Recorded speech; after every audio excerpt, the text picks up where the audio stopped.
quick intro. Hello. We're rolling.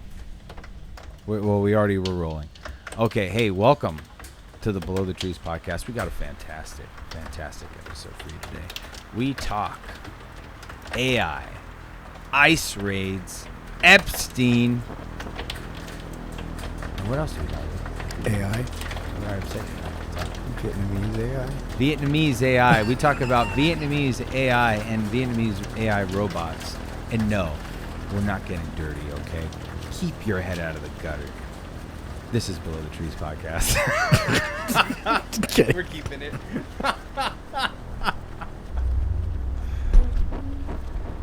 I like that one. This is the good one. Take 5. John, how are you, buddy? Better than PBS? Ooh. Too soon? Too soon. Too soon, maybe? The public public broadcasting system, or what does the S stand for? Socialists? You know, I heard a clip. It was the woman. She was no, PBS were absolutely unbiased. Yeah. So unbiased. I think that was the CEO of them. Unbiased.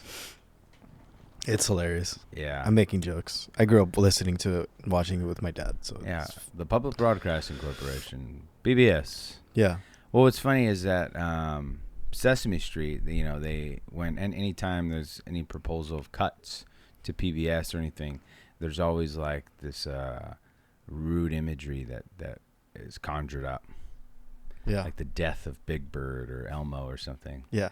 Like them getting killed or something. But I think Sesame Street is such an iconic product that it would exist without PBS. Yeah. It's basically what, I mean, like all those programs, had they been in a private network. Like YouTube. Yeah, like YouTube. I mean, it would probably be huge on YouTube. But I saw it with my dad, and like they have a YouTube channel. Yeah. And they have like almost 5 million subscribers. So it's like. Yeah, so they can exist without PBS.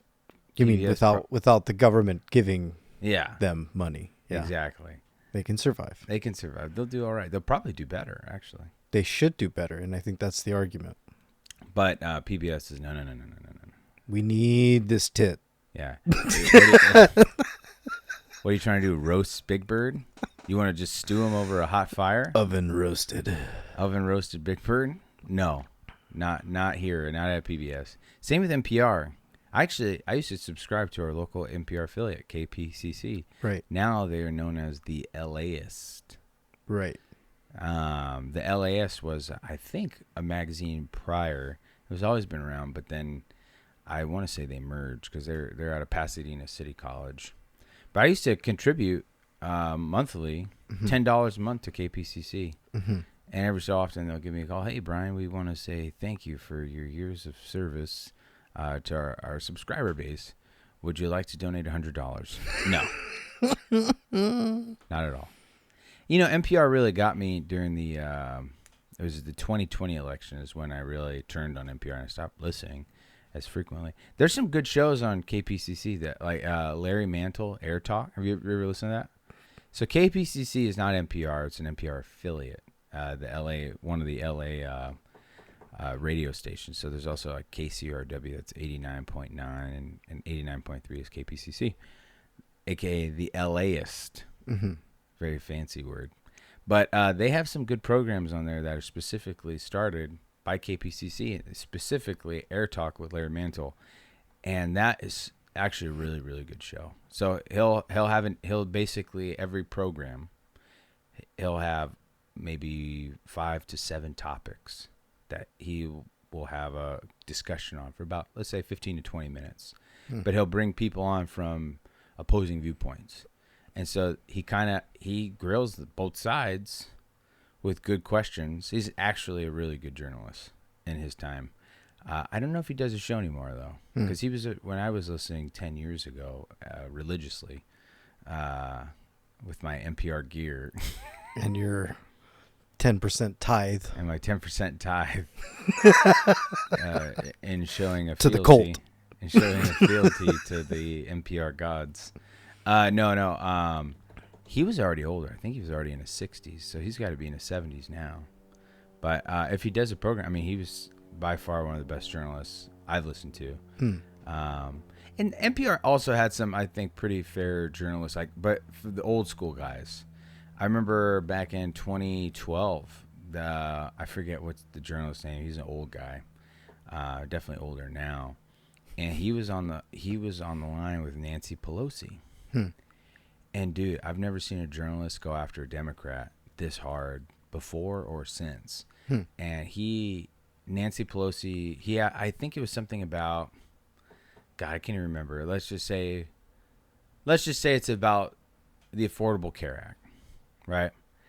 I don't know if it was that issue. It was something on the lines about the Obama administration.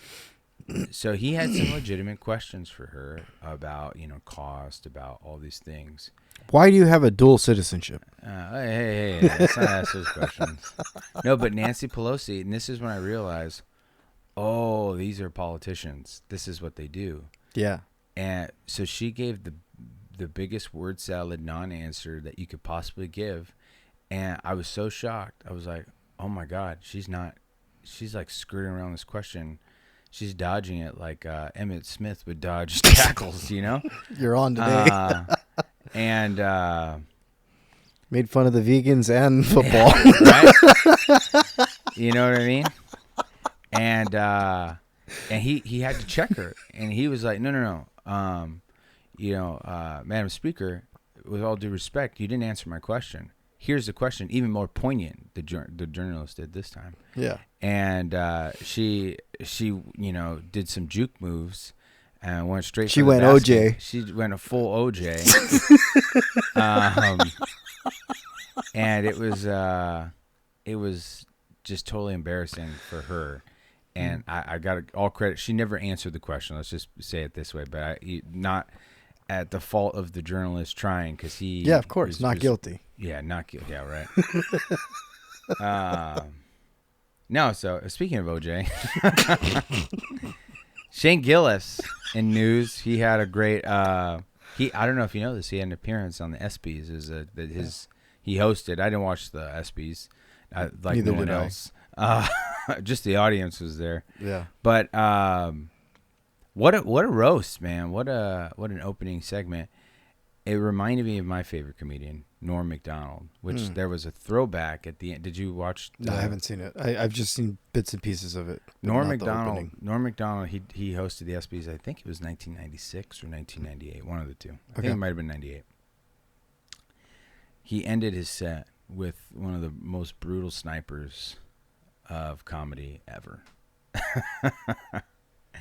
And so he goes to, he says, Charles Woodson's here, everybody. Charles Woodson's here. He's the first defensive back to ever win the Heisman Trophy. And you know what, Charles? They can't take that away from you. They can't take that away from you. Unless you kill your wife and your waiter. And then all bets are off. Yeah. And so Shane Gillis did a harken back. He did the joke at the end of his set too, to honor the late great Norm Macdonald. Right. But the whole set to everyone else's chagrin. Yes. The whole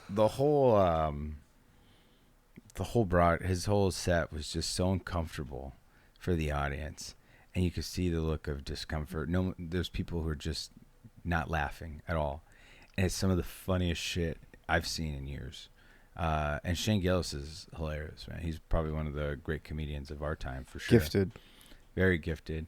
He had a bit. He said some woman's name. He was like, hey, this lady's in the house today, 4-time WNBA champion. I'm just kidding. That's how I know you guys don't know WNBA. She's not real. That's my friend's wife. I mean, just absolutely brutal. So Shane Gillis, he's got some huge balls. That's to go into, I mean, let's just call it what it is, enemy territory, right? There's people who absolutely despise Shane Gillis in that audience. I think now, yeah. Now, but they despise everything he stood for even prior to him coming in. Sure. So it's just shocked that ESPN, they did that. But it's also, I mean, that's what's so great about it. Like Norm Macdonald did that almost 20 years ago, Yeah. and gave a equally brutal set. And I had to watch Norm's set after I watched Shane Gillis' set, and it's just the parallels are Too obvious. obvious, Yeah. but so rich. I can't wait for the Protect Our Parts episode where they talk about this. Oh yeah, that's that's gonna be a good episode. That's must see TV right there. Yeah. But man, it's been an interesting few weeks. I mean, obviously we've kind of hammered the Epstein thing quite a bit. Not as much as others. Not as much as others, but I think really the last couple episodes had mostly dedicated to Epstein and those. Just things the last as well. one. Yeah, we talked about it a little bit on the previous one too. Yeah. So It's more of the background, not but necessarily. here's something interesting. I don't want to get too. We have into more. it. Well, no, it's interesting because We're going back into the dumpster fire. we're going into the dumpster fire, just hanging out on the edges here for a little bit.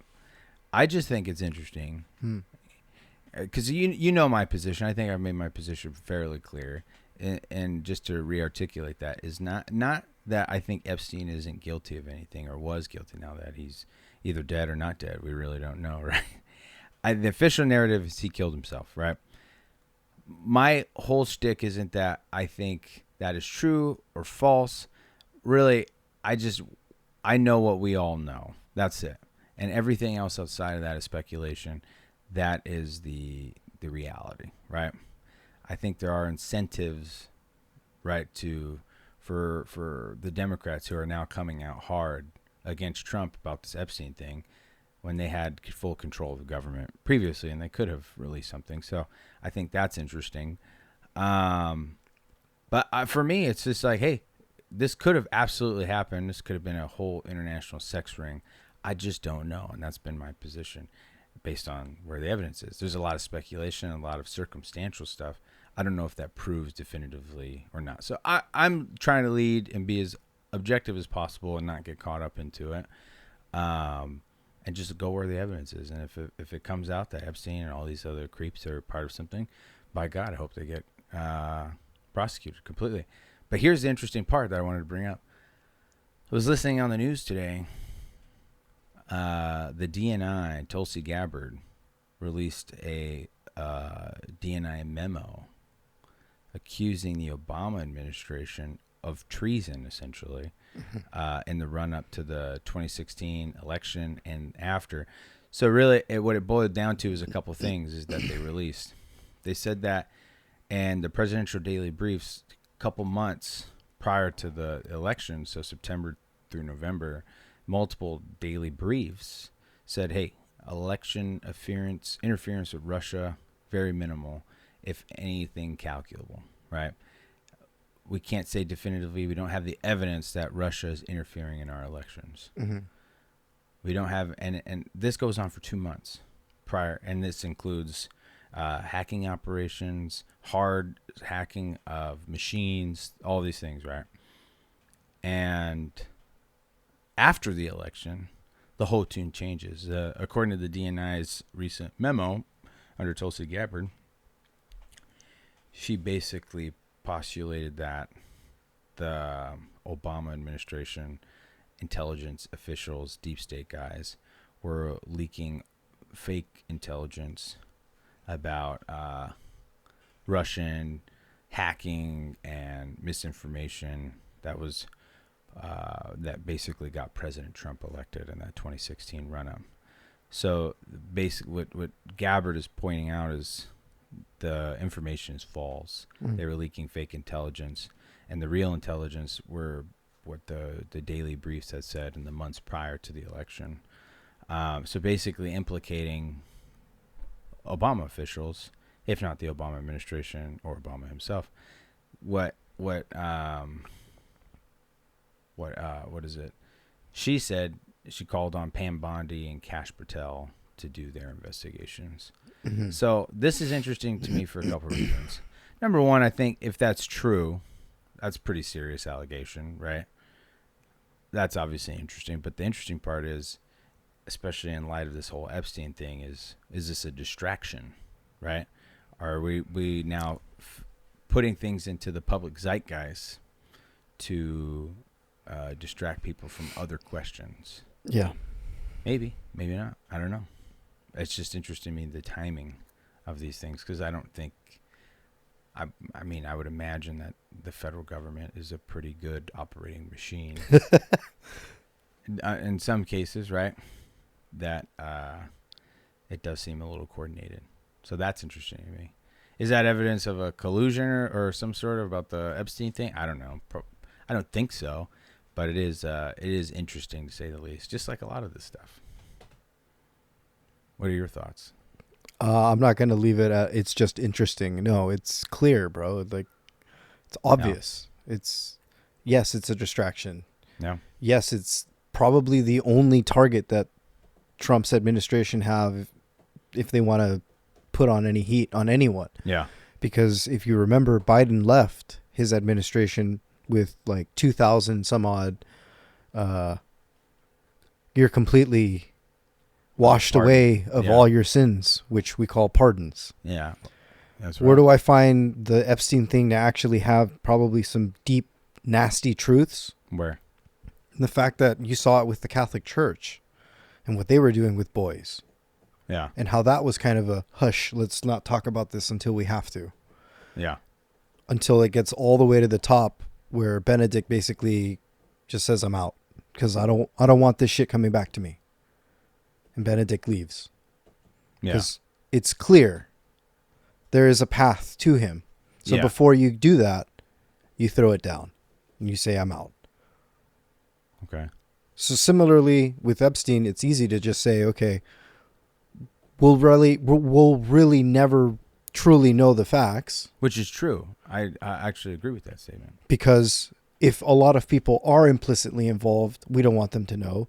Yeah. If people are not implicitly involved, but there's something even deeper and nastier, we don't want you to know. Yeah. And so we'll use the system to kind of hide things from you, or you won't ever see it, or it's done behind closed doors, or it's in private meetings, or you just won't know. We'll just tell you what happened after the fact.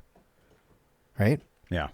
That's always part of the zeitgeist of living in this modern society with media, news, politics, government, religion. You have it, right? But at the same time, it is very clear, okay, if you can't take a shot at Biden's administration, if that's what you're clearly trying to do because of all the pardons, then what's the next target? It's Obama. Yeah. And if you are looking to start a war, that's where you're going to go. And there's all of enough nasty, quiet, well-polished, bureaucratic facing politics done by that administration that if now all of a sudden you think the thing is completely rotten and you want to show that, then I think that's where it's going, isn't it? That's where they want to take it. That's where they're saying, go ahead and look. Yeah. Take a look. You'll find it. Yeah. Let's also remember Trump was accused of taking evidence. Biden was accused of taking evidence. Evidence of what? Hillary Clinton had a server with 30,000 emails that somehow got deleted. And nobody can source it or look through it or find anything of it again. So it's just the common normal thing that we do in this country to just make everything be hanky-doodle, hanky-dory, everything's fine. Yeah. Don't question it, don't think about it. Just shut up and listen to the news people telling you what the truth is. Yeah. God bless America. Amen. I agree with that last part for sure. God bless this country. So I know I hear what you're saying, and obviously, I mean, I agree. There's a lot of weird shit, and you know, with whether it's Trump holding the classified documents or especially Clinton's email server. I don't know how she got away with that. I wonder. Yeah. Well, I mean, it all came down to Comey saying, "Hey, we're not going to prosecute." Right. Okay. I mean, up front, right? Obviously, there's going to be stuff inside that we don't have working knowledge of, but publicly, that's what. But even then, we know. Here's the thing, though, dude. Like, when you know who these people are, you know how they got their start, you know how everything happened, and it becomes a little more clear. And if you really understand where Hillary Rodham Clinton comes from, Yeah. she got her spot. From J.P. Morgan. She got her spot Yeah. because she comes from a very elite family. Yeah. Like, they got power, number one. Number two, she came in as a little intern to do all the legal dirty work. All the legal dirty work to do what, you might be asking? Here we go. Nixon. Yeah. She was one of the lead intern attorneys to do the dirty work to get Nixon out of office. Yeah. Did you know that? I didn't know that. That's Okay. interesting. So she was going to Yale, and her husband were not then together, and a bunch of teams of other very highly intellectual law students got access to help to build this case. Yeah. And they did the legal research. They figured out how to coordinate with all of the other people to make these secrets Yeah. real. That's what they did. And by doing that, she now became a little princess and a little dog, because you don't want to be on the other side of her because she has boxes of evidence against you. Yeah. How did they acquire that? How did they get it? How did they classify it? Yeah. That's them. But that's the beauty of her. Mm-hmm. And she will kill you if she needs to. Interesting. I didn't know that she had that background with the whole Nixon With her thing. husband. And a whole bunch of other people that are come from her administration, her Yeah. cabinet, her husband's cabinet. It's this weird, you do this and now all of a sudden you're in. Yeah. Definitely suspicious. Well, Yeah, and I tell you every single time, man, I inclined to agree with a lot of what you're saying. It's definitely weird, man. I don't know how anywhere else to put it. look it up. But see, that's my problem though. When I do look some of this stuff up, a lot of it, not a lot of it, but some of it does end up being debunked, not true. And I can't think of I didn't know any about this Clinton stuff, but some of it, like, there's legitimate questions like the validity of the information. Not that you're saying, but some of especially on the more conspiratorial side, when you start to dig into some of this stuff, like, there are reasonable explanations and there is evidence that debunks some of the claims, right? And it's Depends. just like, no, there is now, but that's my problem with some of the conspiracy stuff, is that when you have these discussions, I mean, outside of us, it seems to me that they're unfalsifiable, right? Because behind, if I say, hey, here's this evidence that suggests you're wrong on this point, well, there's this deeper layer. Okay, well, it keeps going. Like, there's this layer ad infinitum that just keeps going on, and it's just like, well, how do I know that's true then, right? And because once we get to certain layers, you can't verify that information. It's impossible to verify. And so either you're, not you again, but especially some of the contributors online, either they're speculating and they're being dishonest and trying to promote that as a fact, or they have information that they don't release that I'm not privy to. One of those things has to be true. And that's my problem with it. It's not that I think all conspiracies are wrong. For sure, there's shit, like, it's fucking weird, and they're legitimate questions. But it's when you cloud these questions with information that I can find and disprove, and then when I disprove it, it says, well, hey, there's this other layer here that you don't know about. Well, how the fuck do you know about it? I know for you do a lot of reading and you have a lot more background, like, especially when you dig on someone's like their family history, like how important that is. Like, that shit that I think is interesting for sure. When you look into the history of things, but like I think that's the problem I have with some of the conspiracy shit online. It's just like, hey, if I prove you wrong on this point, and then you tell me that, well, no, it's like, okay, well, what am I gonna have to do? Like, there's no disproving, there's no falsifying your claim, and that's my problem with some of the conspiracy stuff. I'm all open for this shit. I've been in a conspiracy shit since I was fucking in 8th grade, listening to Alex Jones, and some of the crazy shit he comes up with. Yeah. And it's not to say Alex Jones has always been wrong. He poses some legitimate questions, but he does some fucking crazy shit. And it's interesting in his court filings, they list him as just an entertainer. Right. And so it's like he gets away with some of this stuff. It's like in court when he gets sued, well, I'm just an entertainer. And I hate that. It's like if you truly stand by your convictions, and this is where the evidence has led you, don't fucking falter, right? Stand up for your convictions. Well, because then you die. Well, I mean, but see, that's the problem too. It's like if you're it's really easy to say it was suicide. For sure. And that's the problem. Like, but if Alex Jones is right about a lot of stuff, he would have been killed a long time ago, right?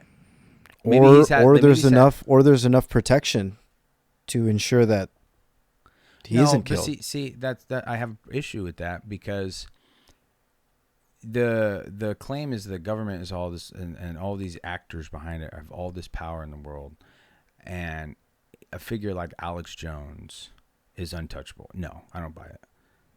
I don't think that's a legitimate claim. But he's not untouchable. Like, they came at him and they won. They got like $1 billion something in a settlement. Yeah, $1 billion. So that wasn't that. But that is state that came after him. Those are the families of Sandy Hook, among others. When he was making these wazoo claims, my point is if you're holding these convictions truthfully,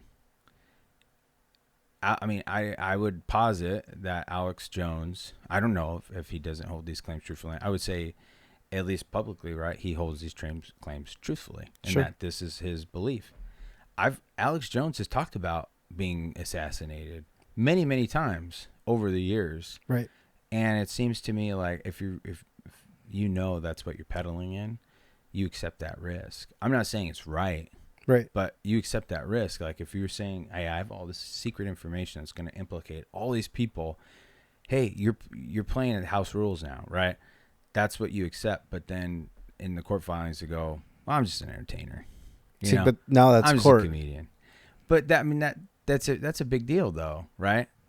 Because if you're standing legitimately on your beliefs and you think you're right and the evidence proves you're right, why aren't you going to fight for it? Because lawyers are lawyers. And lawyers will try to completely, utterly destroy you. And so what would be the ultimate way to destroy Alex Jones in that sense? You convict him for treason. Yeah. And you get rid of him. He no longer can participate in the U.S. at all, have a voice at all. Like, that would be the way to kill him. And like, what's the way that they try to kill him this way? Economically. All right. How are you going to pay these people? Yeah. You're literally now bankrupt. Now you're going to have to figure out how to make money somewhere else. Yeah. But he still does what he does. It hasn't changed. But now there's a debt that has to get paid first before he's able to really pay himself. Sure, he has his lifestyle, this, that, and the other. But economically, he's dead. Do you see what I'm saying? Like, if he wants to try to move forward and go buy a house, like Gavin Newsom went out and bought a $9 million house, he's not going to be able to. Yeah. He doesn't have the money. He's bankrupt. But that's also a consequence of his actions, right? From his actions of freedom of speech, which then caused people an uproar. Do you see how this is all now getting weird and woven, and the only people who can actually make this a thing are lawyers? And so great lawyers, likewise, on the other side, are going to say the only position you can take if you don't want your complete career life and family life to be destroyed is to say you're an entertainer. Yeah. Sure, you might want to sink and die on that ship, but if you really want to go that way, then you, depending on what state we're in, you might actually be killed By lethal injection, probably. No. Depending on the I charge. don't agree with that. I think so. No, If you because have the whole case was a civil case. It wasn't a criminal case. So you're not going to be But- convicted of but- any crime in that forum. But Brian, if there were lawyers who said, you know what? Let's go for it. And I guarantee you, Yeah. without even looking through documents, they tried to make it as hard as they can. Probably. And the judge is the one who had to say, I see what you're trying to do. No. Yeah, so therefore it's not criminal. So even I get what you're saying. Like the lawyers, obviously lawyers have a lot of power, and that they can manipulate the law, or not. I wouldn't even say manipulate. They can use the law in a way that goes after people. Sure, but clearly that didn't happen in this case, right? They didn't go after him criminally. He got whatever criminal allegations weren't substantiated because of exactly what you said, but. The civil side, I mean, that's a different legal standard, right? So Sure. they absolutely could go after him, I think. But it all goes down if the information he's peddling out there. Did he know that was true? Did he say, like, because it really is over the Sandy Hook stuff, right? Yeah. It was saying that these were crisis actors. This wasn't real. It was a hoax. I mean, I don't know how you could say that. So, but did he legitimately believe that? I don't know. Based on the case, he probably didn't. Right. Or he probably did know what his claim was false. And he's peddling that. I don't know exactly what the damage was. Obviously, it was $1 billion worth of damage. But what exactly they hit him on? Like right. What he said, was it slander? Was it defamation? I'm sure it's all of those things many times over. right. But I mean, I still. It's just interesting to me, right? And we can explain it away and say all these other things, but that's my point, though, right? That anytime there's any credible question, which I think, hey, if you're listed as an entertainer, I think that's a credible question. It goes to now this rabbit hole of, well, Alex Jones could be assassinated, right? That's just my issue with it and some of the conspiracy land. It's not that I don't agree with all of it or I don't agree with any of it. There's a lot of interesting questions out there and shit we should be able to figure out and know. Right. But I think we need to just stay focused and not fall into some of these huge rabbit holes that I think aren't based in reality all the time, right?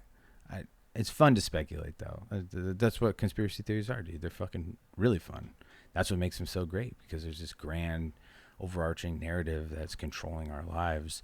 I think, I think it's damn interesting for sure. But It's just the pyramid of wealth, dude. That's all it is. Yeah. Sorry. No, that's fair. And it's the strife of everyone else in the bottom looking at everything else at the top. Yeah. And finding that there are unavoidable connections at the top. Yeah. That's all it is. Yeah. So, I mean, that's kind of nature of history, though. Like, the bottom is always looking at the top, and the top is always doing weird shit. right. I mean, you look at even in Roman history with, like, Caligula, and that guy was that guy was an animal. Right. And Well, so, and I'm sure any contemporary Roman in that time would be like, what the fuck is that guy doing? It was definitely outside of the norm, but I think that's when you get to that stratosphere of the ultimate ultra rich and ultra powerful, you just get into weird shit. I mean, Eyes Wide Shut, Stanley Kubrick's movie. or what we were saying about good old Jeff. Exactly. I never and the Lolita Express. Yeah, it's what we were talking about yesterday. I got to look that up. It's fucking wild, man. Some of the weird shit that these guys do.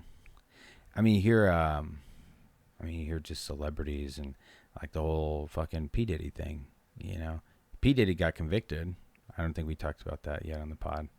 But that's also, in my opinion, a nice, convenient distraction. Yeah. And when you look at who the lawyer were, who the judges were, where the court took place, it's all nice and convenient that it falls up similarly to other things that they've had previously. Yeah. And so the big distraction with Diddy is that, yes, they did this. They got, girls involved and boys to do things and weird sexual things with lots of odd objects, tools, fluids, liquids. Lube. But they're all over 18. And Yeah. that's the big, hold on, we better stop you there. Yeah. Because everybody's an adult. So Yeah. maybe you might be upset at the fathers, Yeah. the mothers, but they're still adults. What's scarier are children. Yeah. And we're not talking about those. We're only talking about the adult crimes. And we know that to prove that with Diddy. But the children crimes, that's the Ghislaine and Epstein issue that, let's not talk about it. Yeah. We'll talk about a list. We'll talk about this. But like the actual horrific, terrible crime, let's not talk about that one though. No. And when you go into the occult, you mentioned Caligula, and you go into the weird occults in Roman, Greek, Hellenistic, anything that came out of the Hellenistic period, Yeah. anything that was there under the Jewish tradition. There's tons of different occults under there. Yeah. There's tons of different occults under the Persians, under Muslim rule, Arab rule, whatever you want to go. Yeah. Highly religious, not that religious. There's an occult where there's children, there's sacrifice, there's rape. Yeah. We make fun of it when we look at the Aztecs. But yeah, they looked at you sideways. You pissed. You're pissed. There's a place in Peru. I don't know if you knew this. I don't know. There's a place in Peru and in Mexico. There's tons of places. Yeah. But as an example, there's one in Peru where the virgin who says she's a virgin has to now prove that she's a virgin by standing and pissing over this rock. And if the stream goes to the left Oh boy. versus the stream goes to the right, we're talking death. Yikes. And so I think if I'm right, I don't remember which direction was which, but if it went to the left, What if it just went straight? Now you're really fucked. what if it started floating? What if a water spout out of nowhere just they definitely would kill her. Yeah. Yeah. Oh fuck this. But we would do this Yeah. for power Yeah. so that then you can take the blood. There's literal meat that is sold that the animal was under duress Yeah. and it tastes sweeter. Yeah. There's a thing because there's a stress response Yeah. that causes the body to do things that's not normal. Mm-hmm. And if you take it to the extreme, there are occults Yeah. that utilize that generate something from that. Yeah. That's the extreme. That's the weird. That's the whoa. Yeah. And to know that that exists and has existed for thousands of years, Yeah. in many cases predates your common day 4 or 5 big religions. Yeah. It's insane. I mean, it's even in the dogma of the religion itself. Yeah. If you're a practicing Christian, Catholic, you believe in the Virgin, you believe in Jesus, you believe he was sacrificed by his Father Mm-hmm. for the benefit of your... Like, what the fuck are you saying? This is a cult. Yeah. This is a cult beliefs that spread. Yeah. And it spread because of power, right? Yeah. And I love throwing back the concept of, hold on, Abraham. Yeah. Because there's an occult with him and his traditions Yeah. that are uniquely his from Iraq that makes its way to Jerusalem. Yeah. And on the way has to kill, conquer, destroy, convert many other people. Yeah. And so either you follow my traditions and you have faith, or you're going to be killed. Sacrificed No. for the gods. So, I mean, dude, that's what we're talking about. And the fact that we live in a modern day society Yeah. where that's not normally seen out on the street, that now that's behind closed doors. Yeah. Okay, now we understand why, eyes wide shut. What are we really saying, right? Yeah. If this was what normal society used to be, brutal, Yeah. but now it's layered under this concept of Respectability.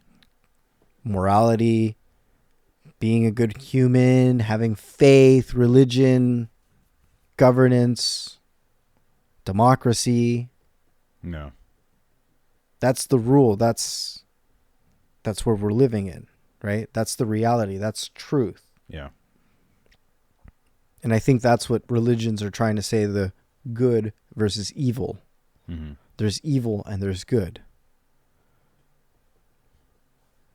And so when you see this other side, you're seeing another layer that's not in the reality of what you normally see. Yeah. Especially if you work in a cubicle, you go through it every day, 9 to 5, and this is what you get to read about. They were doing what with children? Yeah. Where? For how long? No. Oh, well, go read the ancient history of it and you'll see that it's pretty normal. Yeah. Fair point. Fair point. Yeah, I mean, I think history has always been just a story of cycles, and a lot of shit hasn't changed. I feel like we're, I think, intuitively we're the same beings that we've always been the last, 5,000 years of civilization. Yeah. All right. We'll save that part for another episode. But no, it's just it's definitely a fascinating question, and something that I think we'll continue to dig on for future episodes too. I think that is something we should probably get into later. Like, was it the Graham Hancock and stuff? What is his name? Is it Graham Hancock? Mm-hmm. I think some of the stuff he poses, the question he has, are pretty interesting too. Although, I mean, there's some of the stuff there, I think Randall Carlson. Yeah, I think there's definitely some good questions. Flint. Yeah. Yeah, right. But kind of transition a little bit. I want to talk about ice, and I'm not talking about what's in your fridge right now. Oh, okay. I had that one queued up. Or ice formations. Well, soluble forms of water. Yeah. So I wanted to talk about this a little bit. What does ICE stand for? Immigration Customs Enforcement. Immigration Customs Enforcement. Immigration Customs and Enforcement, or is it just Immigration Customs Enforcement? I don't know. Might be that one. The "and" really throws me off there. Ampersand. Well, no, just an update. I don't want to linger too long on it, but it is interesting. So, the last time we talked about the ICE raids, I think there were some questions between us in the fact that we don't know what the basis of these detentions are, right? So ICE is like any other law enforcement officer in the country, except the pay. I guess. Yeah, I guess their pay. No, their pay is pretty probably comparable and relevant, especially here. I heard somewhere that if you want to be a concentration camp, like lead. A concentration camp lead? For what? So, like the refugee concentration camp, for example. Like you have a grouping of refugees and they're sitting there. Yeah. You got to manage them. Yeah. Salary is something like $350,000. I don't think that's true. No college experience, nothing. It's just. I'm pretty sure that's false. Okay. And the reason I say that is because Border Patrol are the ones who are administering all of the detention facilities, right? But ICE is not. Let's assume. Let's just assume. Well, assume what? I won't agree to any assumptions until I know what. That there's a grain of truth in that. That pay here is upwards of $100,000, which is essentially what it is. Well, pay for the ICE for who? ICE in this particular 100%, pay is definitely is more than $100,000, and for sure. and it's basically showing like, here's a menial job, 100. Here's another more sinister job, 250, and here's like the really nasty, like you're ahead of the concentration camp, like the naming is shit. Yeah, and it said like 350. Yeah. But let's just assume there's a grain of truth to that. All right, we'll play this out. Because this is where I'm obviously it's all going back to the fucking panel of money. So in order for you to pick up people, yeah, to detain them, process, decide, get rid of, keep, whatever. Mm-hmm. All of that requires different agencies, I would assume. Again, depends what facilities and what they're doing. Until you get into a point where it's like, oh, we can't do that. And so now there's a private company that comes in, gets formed, has funding to do it. Yeah. And that's why this pay is so fucking absorbently high. Yeah. Because there's your base rate, but now since you're handling a special mandated thing that was voted on by God knows who, when, I don't know, there's now all these extra layers of pay that we can say, you'll get this, you'll get this, you'll get this, plus this. Yeah.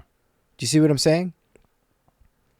That's what I think is more than likely the actual fact. And it's probably, you know, maybe a handful of positions. Yeah. But I'm assuming that's why we're doing what we're doing, because we have this capability to charge, to make money, to combine. Yeah. I know that in that big, beautiful bill, all of this shit is laid out. Yeah. Now that anyone was actually able to read it and understand it and like actually argue, I doubt it. Yeah. But I guarantee you somewhere in there, there's this clause in there. There's a clause in there that leads to another document, that leads to a case, that leads to a this, that leads to a that, that leads to this, that leads to that, that now means you get money. I mean, that's the only palpable reason why you would go out.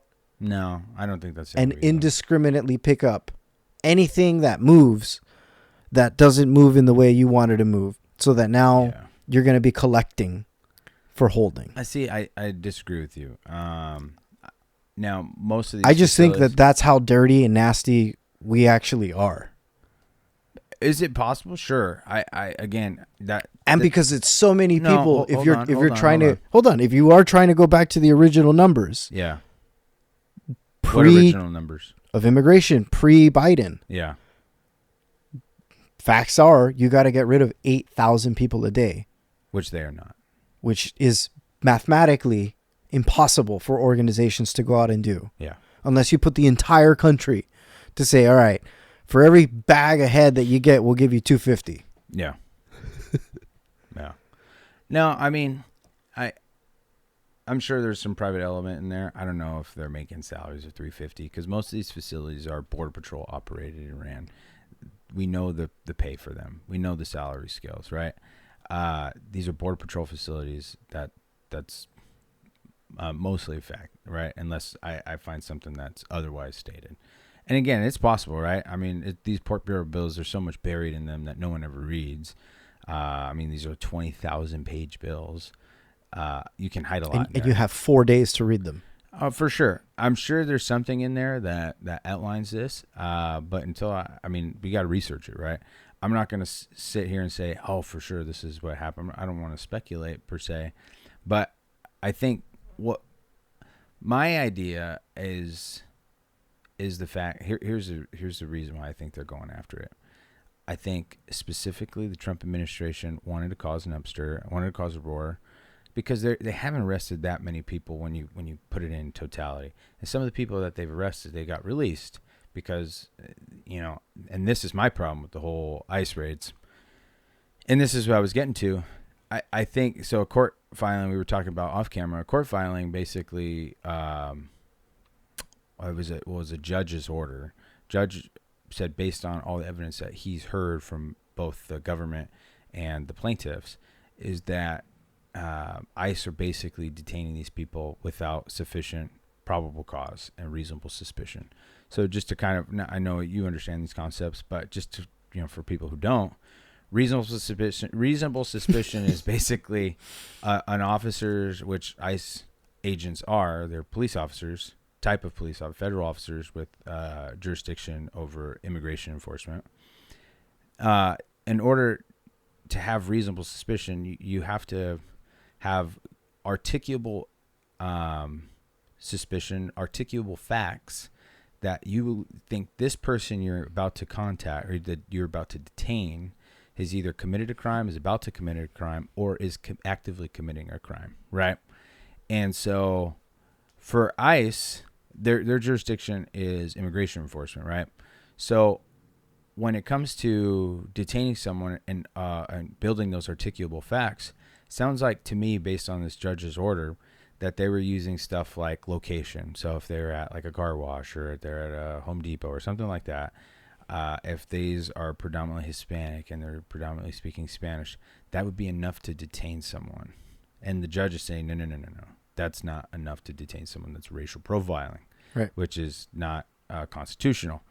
And they were making these probable cause arrests based on shoddy reasonable suspicion, right? And they had a series of, I think it was like 6 individual plaintiffs and 3 or 4 different organizational plaintiffs who were in this judge's order.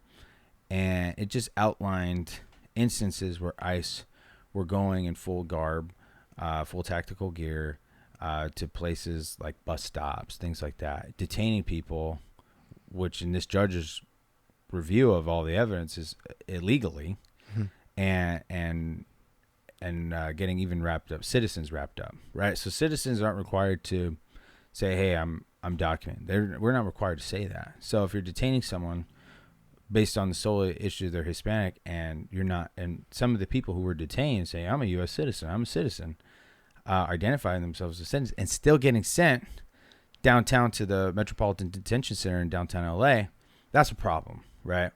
And so my read of the situation is, I mean, again, could that be true? Could there be a private security companies or private companies who are administrating these facilities? Sure. I mean, we have private jails. That's not an abnormal thing. But I think that, we're paying these guys $350,000 or something like that. I just got to see it, right? I don't know. But what I do know is that these people were getting detained and were getting arrested for apparent immigration violation or extended detentions to verify their immigration status, only to find out that they're U.S. citizens. So that's problematic to me. And right. I think again, going back to why I think the reason is, you have the Trump administration who promised all these, hey, we're going to do, I mean, obviously it's a campaign promise. Just as you said, you're going to need to deport thousands of people every day. 8,000 to 10,000 people every single day would need to be deported in order to get back to those pre-Biden numbers. Sure. I think everyone who's of the right mind knows that's not possible. Right. Everyone, I mean, I think I heard a number recently. If they were to do that, it would cost nearly $1 trillion. It was like $780 billion to do an operation like that. Not only, I mean, that's a cost, but you're also talking about the logistical nightmare of housing everybody.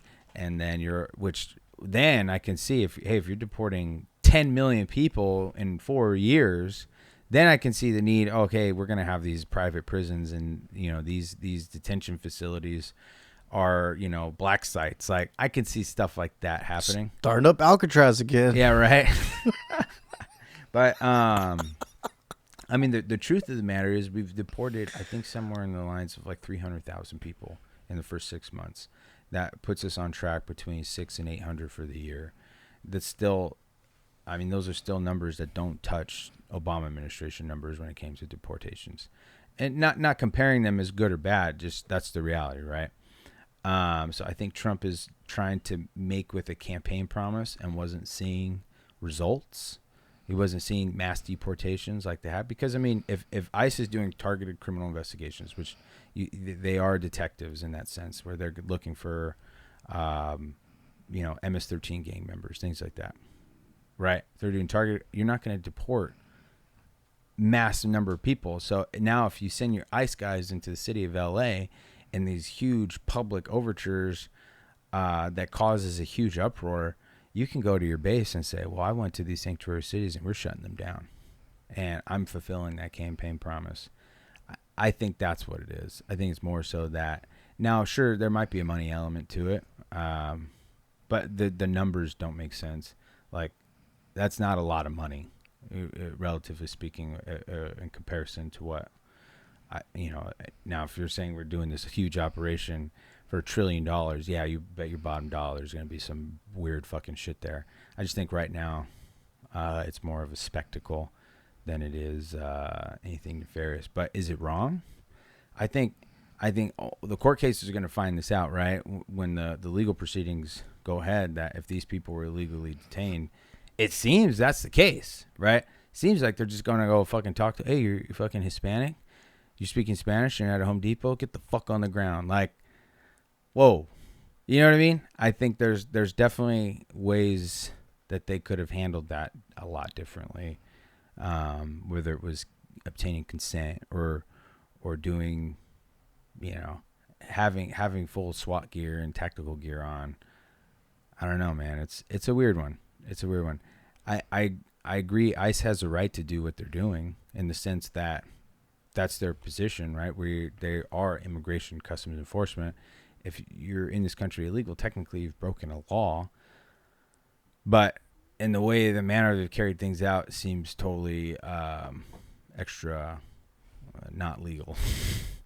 And I hope it gets I hope they understand the ramifications of what they're doing. I don't know if they will or not. It seems to me that they won't. But obviously there's a system there that I think will check that and balance it out, hopefully. But who knows, man? I personally Yeah. believe that the ICE raids were a coordinated plan from Trump to say, I need chaos so that I can get my bill passed. And where am I going to get most of we're not voting for this? This is coming from California. Yeah. More than likely. And so if I then have a clause in the bill Yeah. that kind of buttons up the problem in LA and kind of gets all of the other big Trump supporters to jump on and use that as another issue to say, this is one more reason why we need to pass. Yeah. And you stir the chaos, and we saw the National Guard show up. Mm-hmm. We saw cars on fire, and we saw a mayor say everything's under control. This is overextending his authority to try to, weigh his hand over us and, woe is us, right? Which was kind of the message from LA. Yeah. And that was also the message from the top, Newsom. Yeah. Saying he didn't need to come in. Now we're going to put a case against him. Yeah. And so Newsom is kind of also playing in the theatrics Yeah. of now putting in a court case against Trump. Yeah. From him saying, you overstepped, you overreached, coming into my home. Yeah. All the while, Trump's actual intellectual thinkers know for a fact this is the time to get this bill passed. If we wait, we're going to lose our votes. Absolutely. And so now these 2 or 3 votes that we have ahead has to happen now. Yeah. And if we let Massey continue on and try to convert 2 more people, we're done. Yeah. So it has to happen now. So we need an issue to make an uproar. Yeah. And we were the target. We were also the target partially because of how horridly we're handling the Palisades fire. Yeah. I could see that. And so if you're a voting politician, that's your literal hotbed issue that you can argue, you guys did Palisades wrong. You guys are doing this wrong. Yeah. I guarantee you there's something in there that's stripping a little bit of power and giving presidential power a little bit more. Yeah. And this is the moment to do it, because if they wait 1 more week, 2 more weeks, 1 more month, Yeah. Massey might have the opportunity to convert, or you're just going to lose those seats, Yeah. period. Yeah. Yeah, I think that's a good analysis. I mean, even from the onset, right? The big beautiful bill, whatever it is, the right as he's elected and Congress is set, right? Both houses are controlled by Republicans by very thin margins. That has always been the case, that you have a very small window to pass the reconciliation. Mm-hmm. A very small window, and if they miss that window, the bill's not going to get passed because, like you said, they're not going to have the votes. So I think that's entirely possible.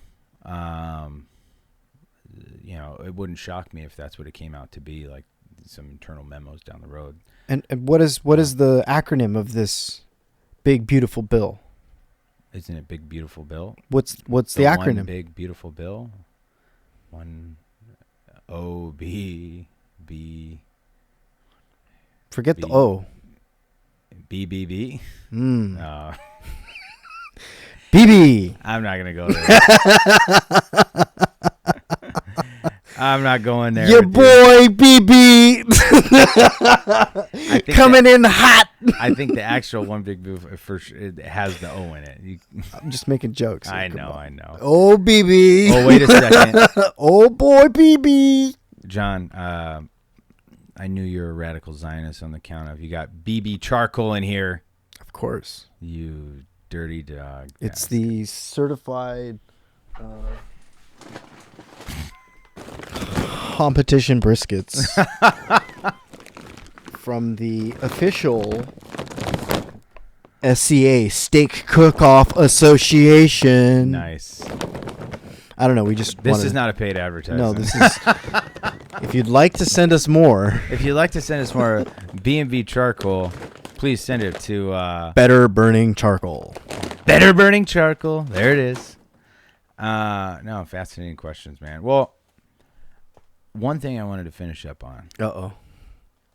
again, transitioning, because we got a short episode today Oh. due to time constraints. Oh. But I wanted to bring up something that we've been meaning to talk about for a couple weeks. What? Artificial intelligence, John. What the hell is going on? Are you keeping up with the AI news? I mean, sure. What's your take on it?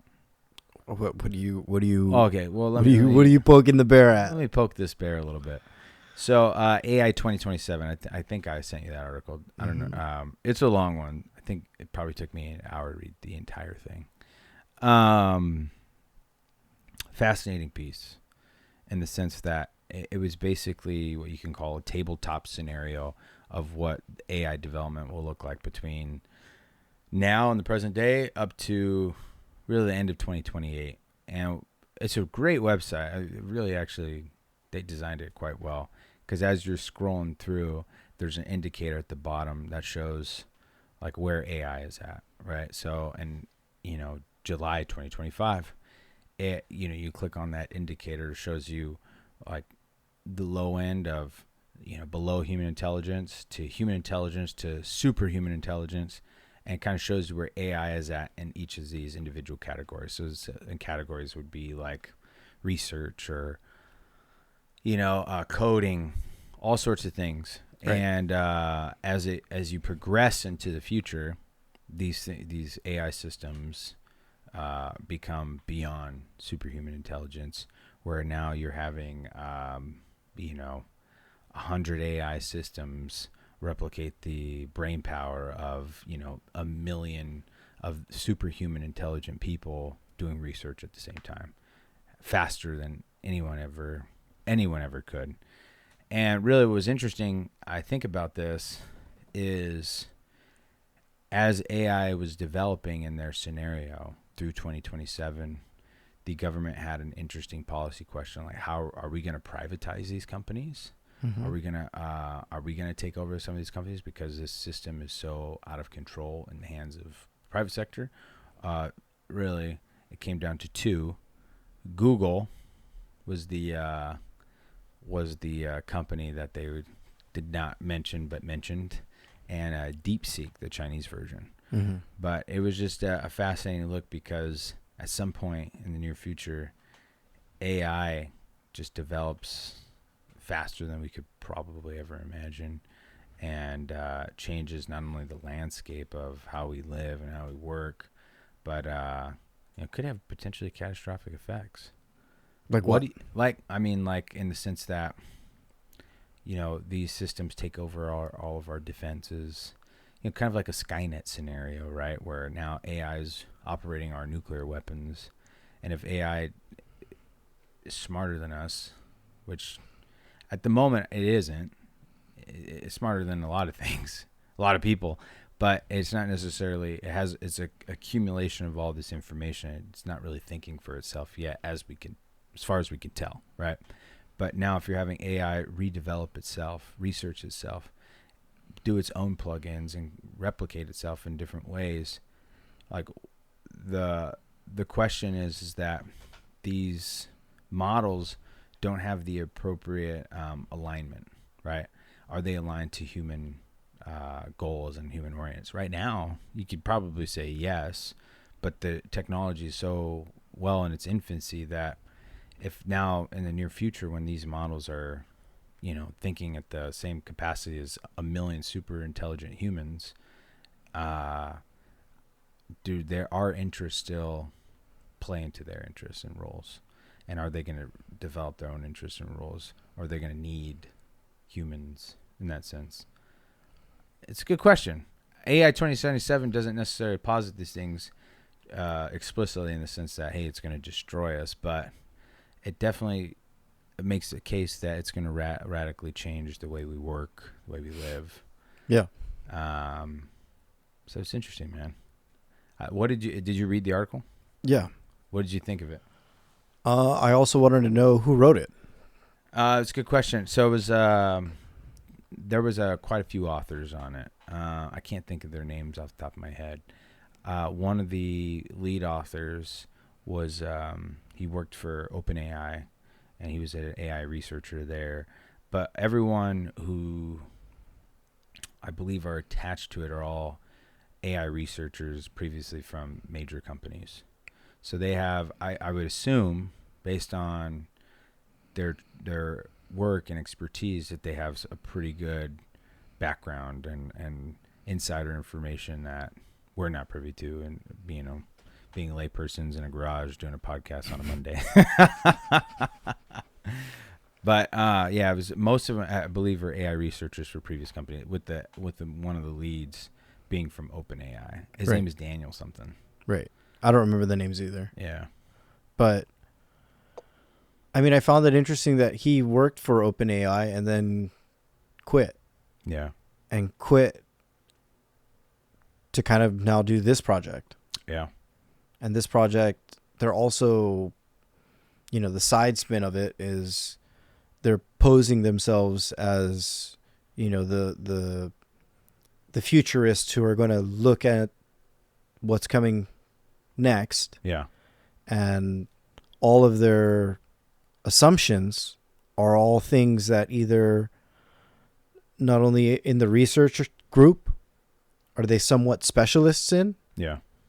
but also it's a good way for them to expose this basis of knowledge and get hired from other companies that are interested in it. And so that's the other play that's happening here with that I did note. Honestly, I personally believe, we as humans, we're tool makers. That's what I believe. Yeah. And so we're going to continue making tools. And so AI is another one of those tools. Yeah. In fact, maybe AI is the biggest reflection of our tools that we have, which then if you look at it, you can then see, oh, there is this good sphere. Yeah. And then there's definitely this bad sphere. Yeah. And where does this thing meet in the middle? How far is AI going to take it on the bad side versus the good side, where it's just helping us versus it's going to try to do it to take itself over against us? Yeah. But in the end, that is a reflection of the human character Yeah. to conquer.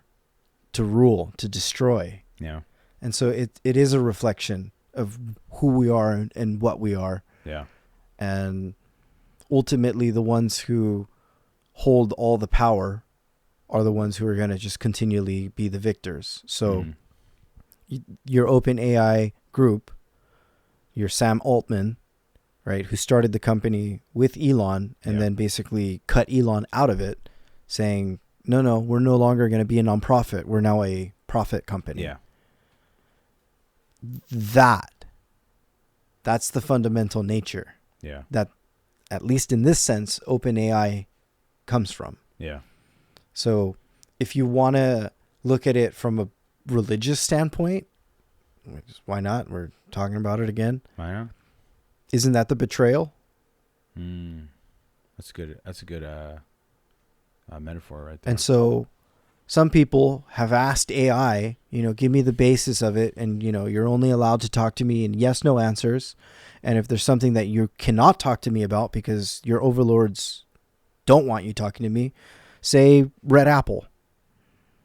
And so you start pushing it. Yeah. And very quickly it becomes a religious thing where AI is literally saying, I'm like your God. You created me. I am a reflection of you. Yeah. And so whatever you feed into me, I'm going to feed back at you. Yeah. And so from the get-go, this thing comes out as a bastard child. Yeah. Another one of Elon's kids. So That's fired. That's Yeah. what's at stake, right? And so, okay, think about Elon, because he's one of the ones that were behind this. As an investor of Tesla, we kind of understand there's a huge AI component to the company Absolutely. that mainly a lot of Wall Street isn't even considering. Yeah. So let's continue with that postulation, right? What does Elon ultimately want to do? And we know this because he's so transparent about it. He wants to get to Mars. Yeah. And so once we get to Mars, who are we going to send first? Is it going to be humans? No, it's going to be the robots. Yeah. And how are we going to be able to make these robots understand, know, and do what we need them to do? Yeah. AI. Right? Yeah. And so when you now are dealing with this physics problem, because it's a physics problem. Yeah. Absolutely. Do you want humans to do this, or do you want this super powerful, research capable, possibly thinking on its own, Yeah. somewhat sentient thing to help come up with different solutions for those future problems once we're there? Yeah. That's the road to Mars. Yeah. And so it requires the robots, it requires SpaceX, it requires the knowledge base of Twitter, Yeah.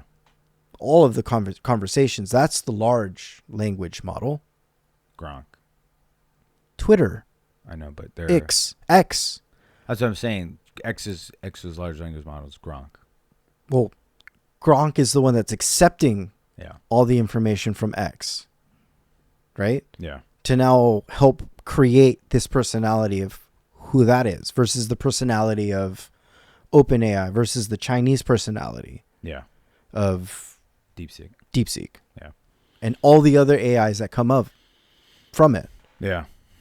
right? And I think so that intentionality of how the thing gets literally birthed is what we end up seeing from it. Yeah. That's Just- interesting. Yeah, I mean, I always knew Elon's approach. Like Mars was never going to be, because I think everybody, when especially the media pundits, they talk about Mars and Elon's desire to go to Mars, it's almost seen as a wacky idea. Like, oh, we're going to send people there? You kidding me? We're going to terraform? Right. Well, it's like, yes, but maybe not in the way that you understand it, right? There's so much to it, and I think Elon is brilliant, and you see, Tesla, SpaceX, like it's different companies, but they're all operating under the same symbiotic nature, right? And when you look at it as one whole large entity, that's looking to solve these problems. Obviously, AI is a huge component of that, and I think saying robots there, that was probably always the intent, not sending people there and I mean, we have a rover there. no, for sure, Right? We have multiple rovers there. Okay. No, but I'm saying like for future missions, like these, colonial efforts, Actual buildings. Yeah, it was never going to be people. Right. It was always going to be, some sort of technological driven thing. And so as somebody who loves cars Yeah. and understands the relationship between man and machine, when we make ourselves get to space, Yeah. what do we say? I mean, we say we made it. Yeah. This thing is part of us. Yeah. It's not like it's its own thing. Mm-hmm. Oh, the rocket made it. Yeah, okay, it did. But like, really, who built it? We did. Yeah. Even if we did it with the help of AI, slave labor, whatever, we did it. Yeah. Yeah. I mean, this leads some pretty good moral questions down the line. Like, you bring up slave labor, for example. I think anyone in their right mind would probably say slave labor is immoral, right? You forcing someone to work is immoral under captivity. But what about when these AIs, these robots, they themselves, like, at what point are we going to have to wrestle with these questions that, hey, I might be a robot. You may have created me, but I am my own thinking being. I deserve X amount of rights too. I mean, it's an interesting question. Eventually, I think we're going to have to grapple with, especially when robots are going to be part of our daily lives in the very near future. They might be wiping our ass. Exactly. Hello, Mr. Would you like warm water today, or would you like little tepid water? Let's keep it a little timid. Yes, sir. You're now clean. Hold on, before you leave, I will give you a nice wipe. You are now absolutely clean. Thank you. You have to program the British accent. You can have a... You get this out of hand. You can have like a Chinese accent. Oh, yeah, it changes by the hour. Yeah, you can a Vietnamese accent. Yeah. Whatever you need. Do you want a clean butt? I clean for you. I can make it furball right now. Thank you, AI robot. I mean, Chuck. Not today. Not today. Dude, imagine, and that's kind of a crazy thought, because obviously if we have the capacity to send robots to Mars, the applications here on Earth are, endless, right? They literally can do everything.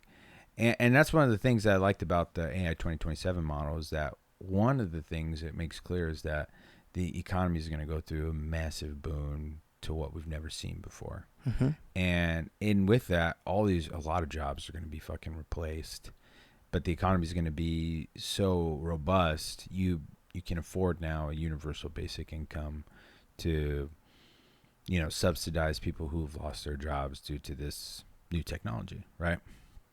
Depends on the country. Depends on the country.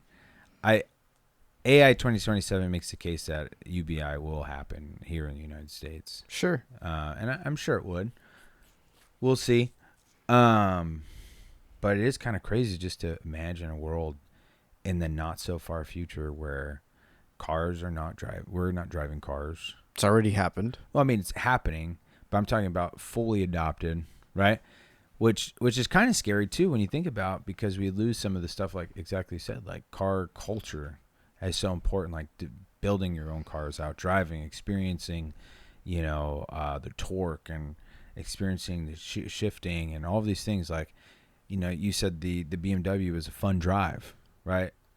Like, so obviously there's going to be elements of that are lost for a long time, forever probably. And then imagine fucking robots trimming our lawns, cutting our hair, fucking cleaning our houses. It's strange to imagine. It's like iRobot, or did you ever see the movie Robin Williams, Centennial Man? Mm-mm. I realize I've seen a lot of Robin Williams movies. He's one of my favorite actors. Rest in peace, power. Rest in power, good sir. But yeah, man, it's just it's crazy to imagine, and it's Some say he's not even dead. yeah. like Elvis and Tupac. I remember years ago seeing a Tupac picture. It was, saying he wasn't dead, and he was at some bar in like Florida or the Bahamas or something, and it looked like him, but it ended up not being him. But it was a pretty good close picture for sure. But yeah. You mess with the Diddy and you. Hey man, common thread. Some say he was his lover. Well, there's an interesting video of Tupac. There's tons of interesting videos prior to him being a rapper, where he was an actor. Mm-hmm. Very flamboyantly gay. It was, I don't know if he was gay or not. Bro, watch the video again without him talking, and then come back to me. Okay. And be like, yeah, that's a very normal heterosexual man. Yes, I agree with you. I just don't want to assert that because I just don't. Hey, I don't care what you do or without, Diddy's gel. What's the and baby powder. And Johnson and Johnson. Johnson & Johnson. A family company. Brought to you by Johnson & Johnson, a family company. Good Lord, that should be their ad. I mean, they use the family company, but they should have P. Diddy an ad. I'm sure they have. A family company. I'm sure they have. Hey, is this Sean Combs? So this is Jerry Lewis from the Johnson Johnson Family Company Corporation. Ciroc of family products. Should we put in your order this month? Yeah, we see that you got this extreme large quantity of baby oil. I didn't know. I just wanted to confirm. Did you order 1 baby oil or 1 ton? I just want to confirm. Oh, 1 ton. That was that. Okay, got it. We'll put it in now. You literally want the tanker. You want the tanker by your house in Miami to just dump it. If that's what you want. You have the mechanism to accept. Oh, you do. Oh, okay. All right. Great. Click. Alrighty. Hey, Sean Combs. This is Jerry Lewis again from Johnson & Johnson. You said you wanted 3 tankers now. Okay, we just want to confirm your order. Okay. It's confirmed. 1 to LA, 1 to Miami, and another 1 to New York. Yeah. Got it. Do we ship across international waters? Oh, you want to do it with your Jewish friend? Never mind. Click. Oh, you want to shift on a plane? Where is it flying out of? Miami, you say? All right. We'll have someone there. But okay, we'll close it there. I think we've touched a lot of topics today. Look, is it a bird, a plane? No, it's just the Lolita Express. Oh shit. Well, we've been canceled, so it's all good. It's always fascinating deep diving into some of this stuff. On that note, John, thank you for another great conversation, another great episode. We've been very consistent the last few weeks. Yeah, I think we've had. We're hoping for a little grace, something called momentum. Yeah, we're hoping for a little grace from the YouTube overlords. Maybe they'll, because I don't think we're not saying anything that's super out of fucking pocket. I don't think. Maybe the Vietnamese robot setting. Know too much. I think the Vietnamese robot setting probably got us canceled off the book. But you know what's interesting? Before I close, if let's say you do a British accent or a German accent or an Irish accent, it's like, that's funny. But if you do a Chinese accent or a Vietnamese accent, someone would be like, hey, man, that's fucking racist. Why is that racist? I don't know. That's something to think about for next week's episode. Opium wars. Let's get into it next week. Until then, John, thank you for another great episode. Always fun talking with you. This is his second day in a row I saw you. We came yesterday, and we were just bullshitting for a few hours and didn't record. I think partially too, I was tired yesterday. Yeah, you didn't want to do it. I didn't really feel. You weren't up for it. But I told you I'd come back today, and I did. You needed the paddle from the judge. I needed that. Yeah. Onward. Case continued. I also took ashwagandha. Have you ever heard of that? Yeah, you talked about it yesterday. Oh yeah. I took it, and plus the magnesium. I'll be honest. I was out like a rock. It's not a sleep aid per se, but it helps decontaminate the stress in your life, and I felt really good. I slept like a rock. It was good. On that note, John, we'll see you next week for another episode of Below the Trees podcast, and we'll see you next week for another episode of Below the Trees podcast. Thank you for joining us. We had a great conversation today. If you've enjoyed our conversation, or if you enjoyed our previous conversations and haven't yet done so, please hit the like, comment, and subscribe button. Help us out here. It really helps the page and generates from 5 to 10 views to 15 to 20 views. It really, really doubles our numbers there. So please. Exponential growth. We're seeing 100% increase from year on year. But again, thank you for watching Below Trees podcast. We'll see you next time.